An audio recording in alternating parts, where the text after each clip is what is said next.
service. Cynthia et Totem vous réveillent sur Fréquence Plus. Ah, vous le savez, on est gourmand avec Cynthia. Enfin, je sais pas si ça se sait qu'on est gourmand, je pense. Et là, je pense que nous réalisons un rêve pour nous. Un homme qui fait du chocolat. Un homme qui sait le manier. Un homme qui nous fait plaisir. Avec subtilité. C'est ça. Avec poésie. Oh là là, je suis heureux. C'est un des rêves de ma vie. Je rencontre enfin un grand chocolatier.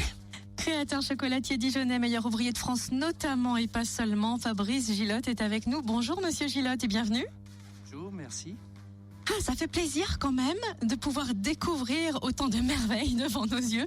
Alors c'est vrai qu'on avait été un petit peu visiter la page Facebook de la marque, de la boutique et rien que là on était très émerveillés. On a découvert que vous n'êtes pas seulement un créateur chocolatier mais aussi un artiste. On a vu une magnifique sculpture d'1,20 m qui est à la boutique. Vous avez le temps aussi de faire ça, d'avoir ce côté artistique à côté du chocolat? Alors de moins en moins le temps, oui. J'essaye par moment, j'aime bien revenir à ce que j'adore, les formes, le design et l'art évidemment. Alors c'est vrai qu'avant de parler du chocolat, il me semble avoir lu que vous rêviez de faire un tout autre métier lié au dessin et à la bande dessinée, c'est vrai? Oui, tout à fait. C'était au départ mon idée première. J'adorais dessiner, peindre. Et j'étais un peu un mauvais élève en fait. J'étais tout le temps au fond de la classe en train de dessiner, de faire des bandes dessinées. Et c'était un de mes rêves profonds de faire du dessin publicitaire ou de la création autour du dessin. Et vous n'avez pas été tenté de faire les beaux-arts justement? Alors j'ai fait un petit peu je me suis inscrit aux Beaux-Arts très peu de temps, mais en arrivant sur Dijon.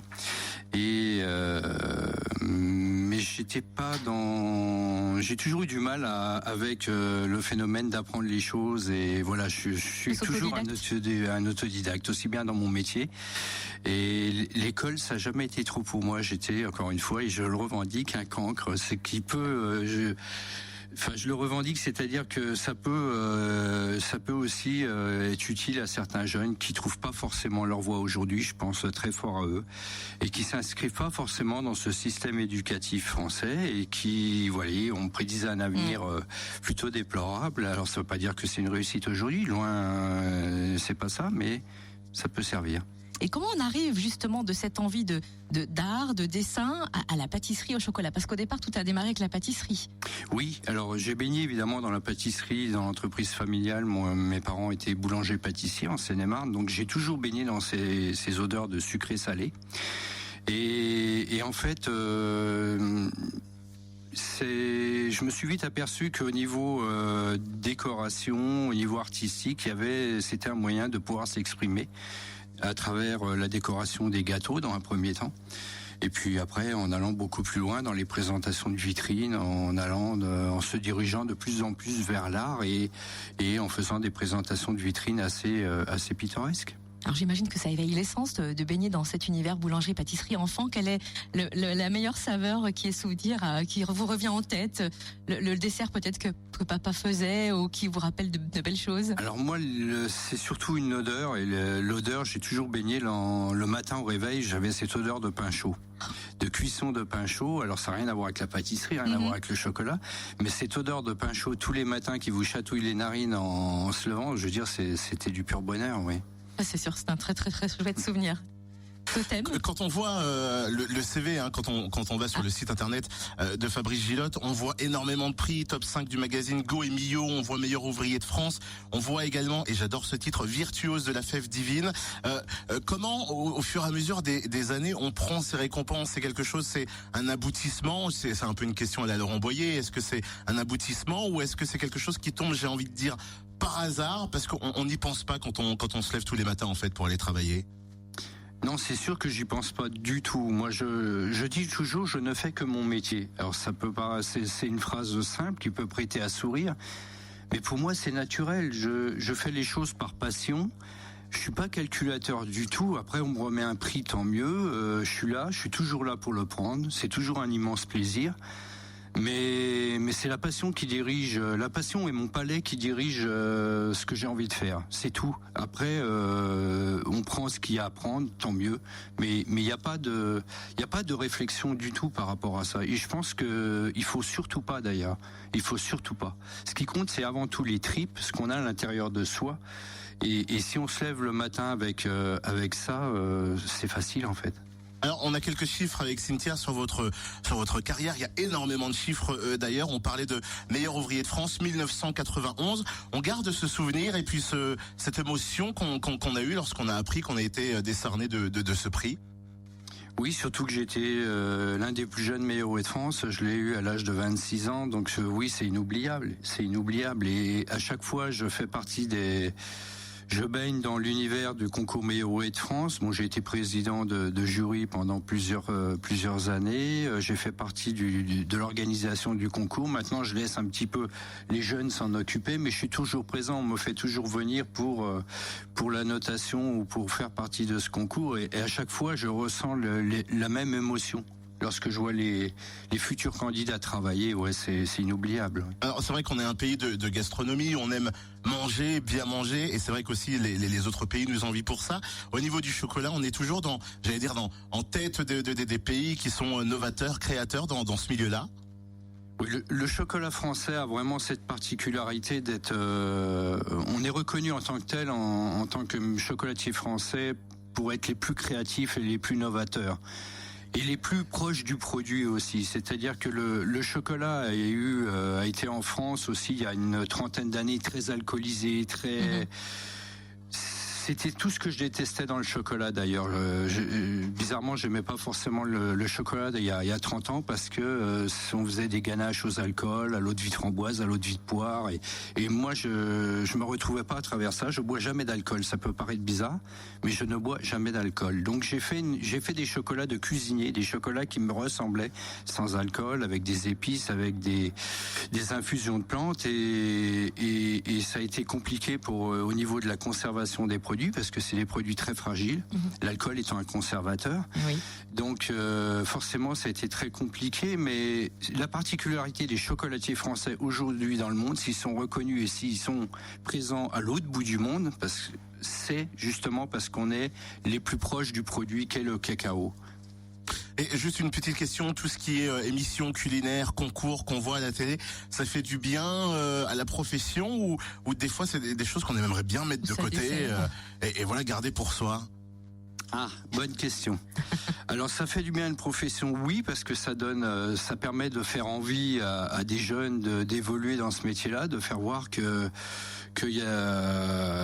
c'est pas qu'un petit métier ou une voie de garage pour sortir du système classique de l'éducation nationale, et que c'est des métiers à part entière et qu'il y a des gens qui réussissent aussi à travers ces métiers-là.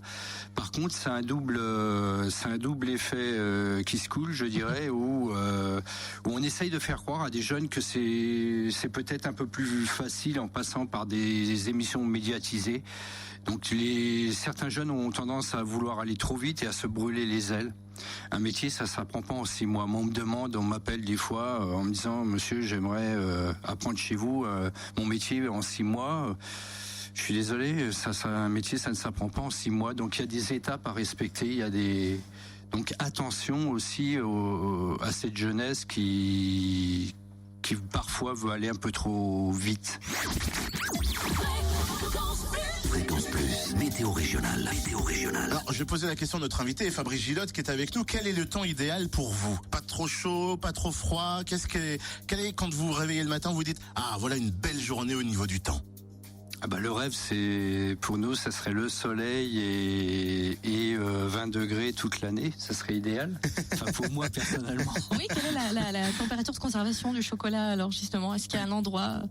Surtout pas de froid, pas de frigo, pas de chaleur. Donc, parce que souvent on voit des tablettes de chocolat dans les frigos des gens, des fois dans les frigos aussi. Alors l'été, évidemment, quand on a un appartement surchauffé, parce qu'il se consomme aussi du chocolat l'été, faut moins, mais évidemment il s'en consomme évidemment, mais l'idéal c'est un endroit sec entre 18 et 22 degrés. La température de dégustation idéale, elle est là. Voilà. Bon, alors on n'est pas tout à fait à ces températures aujourd'hui en Bourgogne-Franche-Comté après dissipation des brumes matinales, de la grisaille dans la Nièvre, mais quelques éclaircies sur la Côte d'Or et la Saône-et-Loire et même un franc soleil en matinée en Saône-et-Loire. Et puis les éclaircies seront là au menu toute la journée. En Franche-Comté, c'est la même chose. D'assez belles éclaircies et même un franc soleil ce matin dans le Jura et dans le Doubs. Coup d'œil sur les températures maximales dans le Jura. Alors nous irons jusqu'à 9 degrés à Morée-les-Rousses, 11 à Champagnole, 12 pour Saint-Claude, 13 du côté de Salins, 13 à Poligny-Boëlon, c'est 13 pour Dole. Et combien dans le Doubs? On a de prévu cet après-midi 10 à Pontarlier-Morteau, 12 à Saint-Vite et puis Besançon. Et en Haute-Saône? 13 pour Pem et 13 pour Grès. Et direction à la Côte d'Or? 12 du côté de Selonget, 13 à Dijon chez Fabrice Gilotte, 13 à Nuit-Saint-Georges-Beaune, 13 à Auxonne-Genlis. Et puis du côté de la Saône-et-Loire? 12 cet après-midi au Creusot, Mont-Solémine, Montchanin, 13 pour Louan, 13 pour Mâcon et 13 pour Chalon-sur-Saône. On termine dans la Nièvre. Avec un 12 degrés de prévu pour les maxis à Clamecy, 13 pour Nevers, 13 pour la Charité, 13 à Cosne-Cours-sur-Loire-Sancerre. Le dicton de ce mardi 20 octobre. En octobre, qui ne fume rien ne récolte rien. Restez dans le coin, Fabrice Gilotte est notre invité jusqu'à 9h sur Fréquence Plus, gourmandise et puis surtout du chocolat. On va en parler, il y a des chiffres hallucinants sur Fabrice Gilotte. On parlera de chiffres également plus insolites au cours de l'émission. On a quelques questions à lui poser, vérifier également des informations qu'on a, des pourcentages, est-ce que c'est vrai ou pas. Bonne journée en tout cas sur Fréquence Plus. On va surtout découvrir ces nouvelles créations qui sont très alléchantes et parce qu'on a vu l'ourson égérie de la marque qui est en train de changer de tenue. Mais pour cet automne. il est beau dans ce petit costume, dis donc, ce petit ourson. Trop mignon. Et on a envie de croquer dedans, hein. Ah bah non, justement, on n'a pas envie de lui faire du mal, pauvre ourson. Salut, c'est Zac Efron. Pour être beau gosse tout le temps, j'ai besoin de 2 choses. Du gel et me réveiller avec Cynthia et Totem sur Fréquence Plus.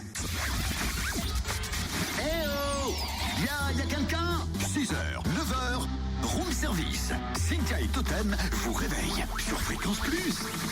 Et vous le savez, émission spéciale ce matin, jusqu'à 9h, nous avons Fabrice Gilotte avec nous, meilleur ouvrier de France, grand chocolatier, et puis surtout conteur, parce qu'il nous raconte plein d'histoires, et sa vie est une histoire à raconter aussi. On a encore quelques chiffres pour éclairer et vous montrer cette success story énormissime sur Fabrice Gilotte. Oui, parce que c'est vrai qu'on parle de la boutique, du démarrage de Dijon. Sauf que, bizarrement, le voyage est parti un peu plus loin et s'est dirigé vers le Japon. Comment s'est passée cette découverte par une journaliste nippone de vos chocolats? Comment les a-t-elle trouvés d'ailleurs? En fait, il s'est trouvé qu'elle connaissait nos produits. On lui avait offert un ballotin de nos chocolats et cette journaliste faisait des bouquins sur la haute gastronomie française. Elle passait 15 jours chez tous les chefs étoilés Michelin. Et elle sortait des bouquins sur ces chefs étoilés. Puis un jour, elle s'est dit tiens, je vais faire un bouquin sur le chocolat. Et sur ce bouquin, en façade, il y avait marqué le chocolat, Paris, Dijon, Tokyo. Et d'être le seul chocolatier provincial, de voir Dijon au milieu de Paris, entre Dijon et entre Paris et Tokyo, ça a incité la curiosité des Japonais. Donc on a vu de plus en plus de Japonais venir chez nous à Dijon. Ça a commencé par 50 Japonais par mois. Ensuite, ça a été une cinquantaine de Japonais par semaine et ils prenaient le TGV spécialement de Paris pour venir nous voir. Juste pour venir chercher les chocolats? Ah oui, mais c'est incroyable. C'est hallucinant. Ça paraît hallucinant, mais c'est vrai. Et c'est de ce fait ensuite que vous avez été invité au salon de Tokyo, salon du chocolat? Voilà, alors il y a eu le premier salon du chocolat il y a une douzaine d'années. La première fois, on m'a invité parce que contrairement au salon du chocolat à Paris, à Tokyo, il y a 80 chocolatiers et on est invité. C'est pas n'importe quel chocolatier qui peut s'acheter ou louer un stand et être exposant. C'est la société Isetan qui invite ces 80 chocolatiers. Et vous savez comment se fait la sélection? C'est de l'excellence, c'est simplement par l'excellence. Dans chaque pays, ils prennent l'excellence. Alors on est 4-5 chocolatiers français. Au départ, on était 4-5 chocolatiers français. Il se trouve qu'on a fait partie de cela. On n'était que 2 au départ de province à faire ce salon du chocolat. Sinon, évidemment, il y a les Parisiens. Et puis petit à petit, on a grandi à travers ce salon. Oui, parce que j'ai vu qu'au tout départ, vous aviez un petit stand et puis que maintenant, vous avez le plus grand, le plus beau stand finalement vous des savez salons. Tout. Non, on recherche. Ah oui, je vois. C'est vrai. J'avais la plus mauvaise place au tout départ. Enfin, la plus mauvaise place, c'était une place, un tout petit stand. Comme j'avais refusé d'y être la première année, ce que je voulais voir, je voulais avoir des échos et voir comment ça se passait. Je n'y suis allé que la deuxième année. Et petit à petit, oui, notre stand a grandi. Aujourd'hui, on a la chance d'avoir un stand à nos couleurs, ça ressemble un petit peu à la boutique rue du Bourg, au niveau des couleurs et de la surface, et où il y passe quelques milliers de personnes, oui. C'est un événement mondial ce salon, mais c'est combien de visiteurs pour nous donner un ordre d'idée à nous ici? Sur tout l'ensemble sur les 7 salons du chocolat de Tokyo au Japon, sur les 7-8 salons, je crois que c'est plus d'1 million, 1,2 million ou 1,3 million de visiteurs. C'est monumental. Et combien de temps dure le salon? Alors Tokyo, c'est 8 jours. Et en province, entre guillemets, enfin quand je dis en province, c'est quand même des villes de 4 millions d'habitants, les provinces. Des petites bourgades. C'est des petits villages. Des hameaux. Kyoto qui est considéré comme un village est plus grand que Paris, donc forcément on n'est plus dans la même notion. C'est 4-5 jours, oui, les salons. 5-6 jours, ça dépend des villes. Il faut un certain stock de marchandises. Vous le préparez combien de temps en amont, un salon comme ça?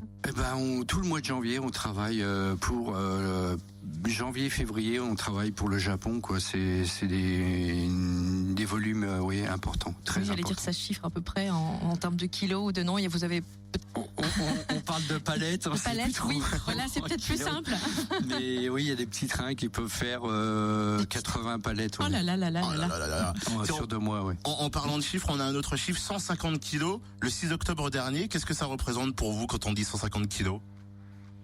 Ah oui, vous avez fabriqué 150 kilos de noisettes, pâte d'amande et noisettes du Piémont torréfiées que l'on retrouve en boutique et en ligne. Et effectivement, quand on les voit... 150 kilos Oui, c'est une petite... Oui, c'est rien par rapport à toutes nos palettes. C'est une production très anecdotique, les noisettes. Lorsque les noisettes, l'automne est là, on commence à faire ce produit. C'est un produit que l'on fait sur 2 mois. C'est un produit intéressant, marrant. Oui. Croissants, chocolat, café, fruits, gâteaux, petit beurre. Cynthia et Totem. Cynthia et Totem, le room service du lundi au vendredi, 6h-9h. Fabrice Gillotte est notre invité ce matin dans le room service jusqu'à 9h, créateur chocolatier dijonnais, meilleur ouvrier de France notamment. Alors une petite question, parce que depuis quelques semaines, souvent on a reçu dans les boîtes aux lettres déjà les catalogues pour les jouets de Noël. Est-ce que les chocolats de Noël se préparent maintenant ou plutôt encore? À quelle période on commence à réfléchir sur les collections de fêtes de fin d'année? Alors pour les collections, sur la réflexion, parce qu'il y a il y a le produit en lui-même, mais il y a la réflexion sur les packaging, donc ça demande, on travaille sur les packaging 6 mois en avance, parce qu'il faut pouvoir penser marketing, design. Fabriquer les boîtes aussi, donc comme il y a des collections spéciales Noël. Mais après sur les produits, nous début novembre, on va être en pleine activité pour Noël, oui. Ah oui, donc en termes de packaging et de la réflexion première, là voilà. Vous êtes déjà à Pâques quasiment. Oui, voilà. Là, dans 15 jours, on va déjà être sur les réflexions de Pâques, ouais. Parce qu'il y a pas que le produit en lui-même, il y a tout le marketing, autour, tout le packaging, tout les publicités. Enfin, c'est un boulot énorme. Et du coup, j'en ai perdu ma question. J'ai une question qui est surgie pendant que vous le disiez, elle est repartie. Non mais ça va revenir. Une autre question peut-être, Totem, ou tu veux passer à nos chiffres? La tablette de chocolat juste à côté de Fabrice Gillotte. On a mis plusieurs chiffres qui correspondent à des pourcentages, à des sondages, à des on-dit. Quel chiffre on choisit, tiens, pour démarrer? Alors le plus petit m'intrigue. J'aurais pu choisir le plus gros, mais non, je vais aller à l'opposé. Le plus petit chiffre m'intéresse. Le 4. Le numéro 4, 4 grammes. C'est la consommation moyenne dans l'Hexagone qui n'est que de 4 grammes par jour pour les adultes, alors que 8,7 grammes par jour pour les enfants. 4 grammes seulement par jour. Ça correspond parce qu'un carré de chocolat, il n'y a pas de carré traditionnel, ils sont plus ou moins de taille différente, mais ça me paraissait être plus. Oui, un carré fait une tablette fait dans les 100 grammes, on va dire qu'un carré de chocolat peut faire entre 7 et 8 grammes par là, oui. Oui, c'est un demi-carré. Oh là là. Non, mais c'est des petits joueurs, c'est pas possible. Oui, ça s'appelle pas Cynthia et Totem. C'est ça. Ça fait peu, un autre chiffre. On va prendre le plus gros, allez, les yeux extrêmes. 387 200. 387 200 tonnes. C'est ce que les Français ont mangé en 2014. Plus raisonnable qu'en 2013 où ils avaient mangé 389 900 tonnes de chocolat. Alors, on en parlait avec Fabrice Gilotte, on n'est pas forcément le pays le plus gros consommateur de chocolat, malgré ces chiffres qui sont quand même assez hallucinants. Impressionnant. Oui, c'est exact. Oui, il y a des pays mythiques, entre guillemets, comme la Suisse, qui consomment, je pense, plus de chocolat que nous, mais il faut tenir compte que la Suisse, c'est pas forcément une consommation interne au pays. Il y a beaucoup de consommations qui se font à l'aéroport de Genève où les touristes ramènent énormément de tablettes à l'étranger. Donc c'est un peu faussé comme calcul la Suisse. Donc il faut être plus prudent sur ce pays-là. Après, oui, il y a la Belgique, je crois aussi, qui consomme plus que nous. Il y a d'autres pays, j'en oublie, mais on n'est pas les premiers. On doit être les... C'est une bonne question. Je l'ai pas noté, oui. 5e ou 7e, je crois, dans ces eaux-là. Et Les Suisses consomment le double de nous, en tout cas. Au niveau du Japon, eux, ils se trouvent comment? Ils sont vraiment fans de chocolat par rapport aux Français, par exemple. Alors le Japon, c'est très particulier. Le chocolat, c'est très nouveau. C'est ça, au maximum une quinzaine d'années au Japon, les débuts du chocolat. Oui.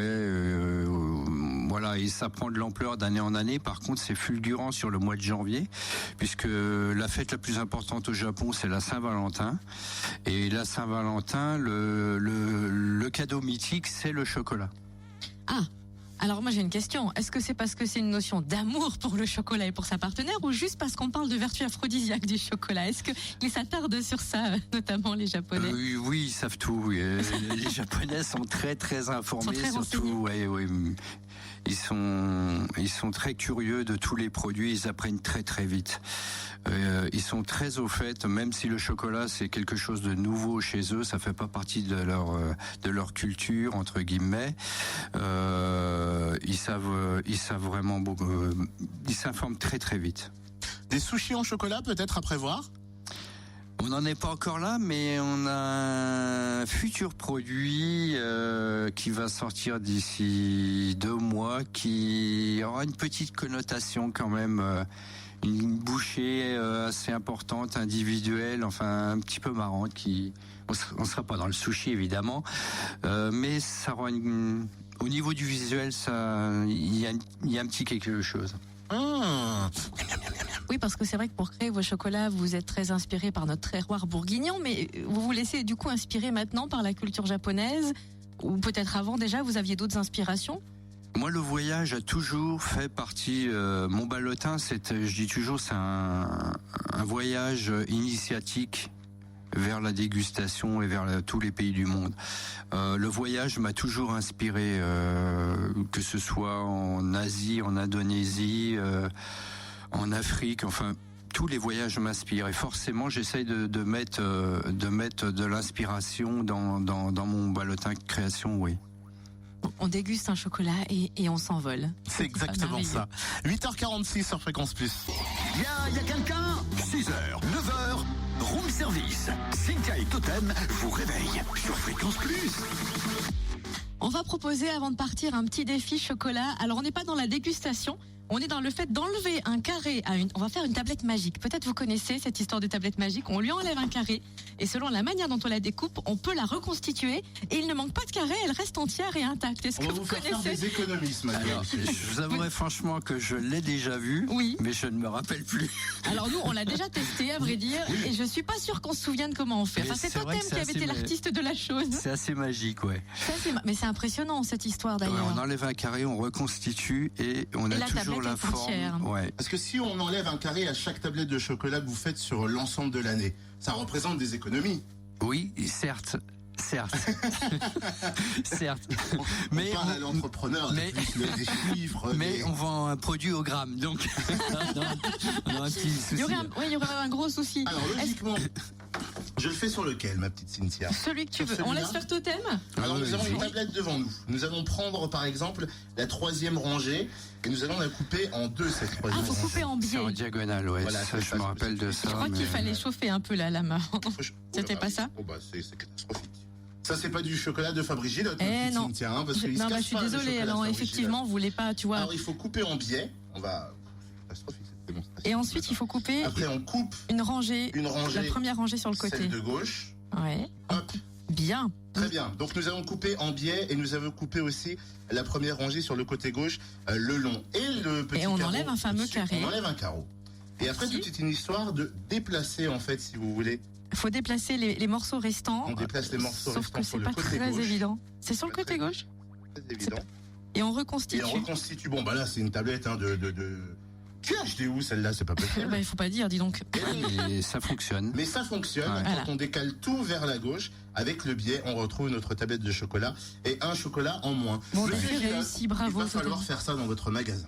Ça, c'est... Ouais, Faut c'est présenter vrai. ça aux Japonais, ils sont fans de découpage. C'est assez incroyable, ouais. L'origami du chocolat. L'origami du chocolat, ouais, ça fait un. C'est une idée. En tout cas, oui, non, on n'a pas envie de faire ça avec les Non, mais chocolats. c'est vrai que c'est marrant. Je l'avais vu en vidéo et c'est assez impressionnant comme. Pour défi réussi, bravo Totem. En tout cas, si on va en boutique en ce moment à Dijon, quelle collection Fabrice Gillotte peut-on déguster, choisir, savourer? Bon, la question à se poser, c'est qu'est-ce que tu n'as pas mangé encore, Cynthia, surtout? Alors, je viens de goûter un chocolat Maspin pêche de vigne. C'est juste, je voyage. Là. Je suis plus avec vous. Au revoir. Allez, à bientôt, merci. Mais écoutez, en ce moment, on est un petit peu dans le festif du moment, c'est-à-dire Halloween. Bon, on a nos petits oursons. Voilà, parlons de notre l'égérie. égérie. Voilà, c'est notre égérie, l'ours, et on l'habille en fonction. On lui change ses habits en fonction du moment. Donc, au moment de Noël, évidemment, il est en Père Noël, et en ce moment, avant d'être en Père Noël, il se transforme en petit monstre, en squelette, en petit monstre, mais alors toujours sympathique, évidemment, parce qu'avec sa bouille d'ours, il est toujours assez... Il y a quand même de la douceur là-dedans. On a les champignons aussi, les champignons d'automne, qui font un carton, les automnales. Ça, c'est vraiment un carton monumental. Donc tout ça, ça se retrouve, en boutique et aussi sur notre site internet. L'avantage, voilà, quand on ne veut pas se déplacer, on pianote et alors là, on peut vraiment se faire plaisir. Pourquoi moi je choisis ce petit ours, justement, l'idée de l'ours? Alors ça va vous faire sourire. En fait, dans la profession, mes amis confrères m'appellent l'ours parce que je suis quelqu'un de solitaire. Je suis assez, je suis pas trop dans l'univers d'échange,